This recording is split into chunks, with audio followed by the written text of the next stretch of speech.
हर किस्म के रूहानी जिस्मानी मसाइल और वज़ाइफ के लिए पीर इकबाल कुरैशी चैनल को सब्सक्राइब करें। और फिर दुरूद पढ़ना है अपने को कमतर समझ के, अदब के साथ बैठ के, बिल्कुल यकसुई के साथ। दलाइलुल खैरात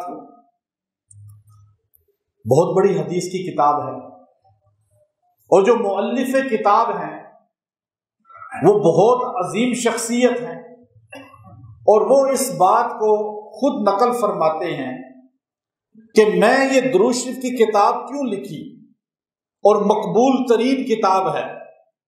अगर आपको कोई परेशानी आ जाए, कोई भी मुसीबत में पड़ जाए, आप दलाइलुल खैरात को खोलें और उसको पढ़ के एक बार उस किताब का ख़त्म कर लें और दुआ करें, आपकी अल्लाह परेशानी दूर कर देगा।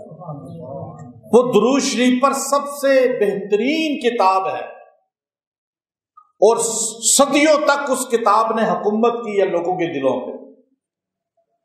ये कोई 150 साल पुरानी नहीं है।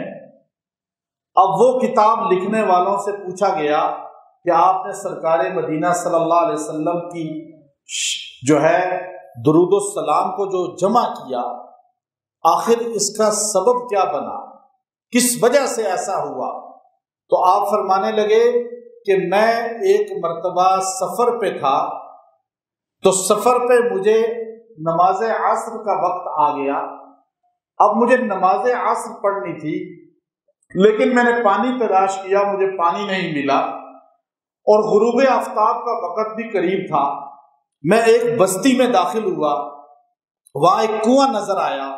मैं कुएं के पास चला गया, कुएं को जाके देखा तो पानी दूर था, लेकिन ना उस पे कोई डोल था न रस्सी थी। अब मैं डोल भी नहीं, रस्सी भी नहीं, उधर सूरज भी गुरूब हो रहा है, नमाज असर का वक्त भी खत्म हो रहा है, और पानी सामने नजर आ रहा है। अब मैं तयम्मुम भी नहीं कर सकता। अब मैं क्या करूं?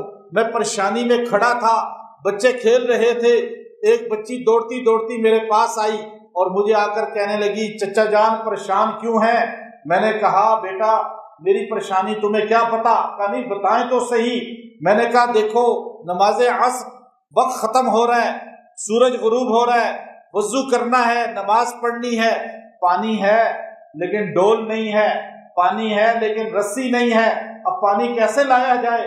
तो बच्ची मुस्कुरा के कहने लगी, 7-8 साल की बच्ची थी, वो कहने लगी, ये तो कोई मुश्किल काम नहीं है, पानी तो ऐसे भी आ सकता है।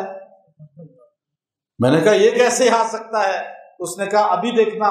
उसने यूं पानी की तरफ देखा, कुछ पड़ा और उसके अंदर थूक दिया, एकदम पानी ऊपर चलना शुरू हो गया, उठते उठते यहाँ तक के हाथों तक पहुंच गया। कहने लगे, मैंने तो उस बच्ची की करामत देखी, मैं हैरान था, लेकिन मैंने जल्दी जल्दी वजू किया, नमाज अदा की, और बच्ची खेल में मशगूल हो गई। मैं परेशान हो गया, ये 7 साल की बच्ची है और इतनी बाकरामत है, इतनी वलिया वक़्त है, इसको ये मनसब मकाम कैसे मिला है कि मैं खड़ा परेशान हूँ, लेकिन पानी नहीं ऊपर आ रहा। डोल के बगैर, रस्सी के बगैर, असबाब जरूरी हैं, लेकिन इस बच्ची को अल्लाह ने असबाब से पाक कर दिया, पानी ऊपर आ गया। बच्ची की करामत किस वजह से है? मैंने बच्ची को बुलाया, मैंने कहा, बेटा ये बताओ तुम्हारे अब्बा क्या करते हैं? कहा मजदूर हैं, मजदूरी करते हैं। कहा अम्मा क्या करती हैं? कहा घर के काम करती हैं, जैसे सारे करती हैं, कोई इतने बड़ा खानदान नहीं है, ना इल्मी खानदान है, ना कोई वक़्त का वली खानदान है, ना कोई बहुत बड़ी निस्बतों वाला खानदान है। लेकिन मैं हैरान था, मैंने कहा नहीं, बताओ तो सही, तुम्हारे घर में आमाल कौन से होते हैं? जब घरों में आमाल ऐसे होंगे तो बच्चे ऐसे होंगे। जब घरों में टीवी चलेगा, जब घरों में जो है फिल्में चलेंगी, जब मोबाइल इस तरह बेदरेज इस्तेमाल होंगे तो बच्चे फिर कैसे होंगे? आपको खुद पता चल गया है इस जमाने के अंदर।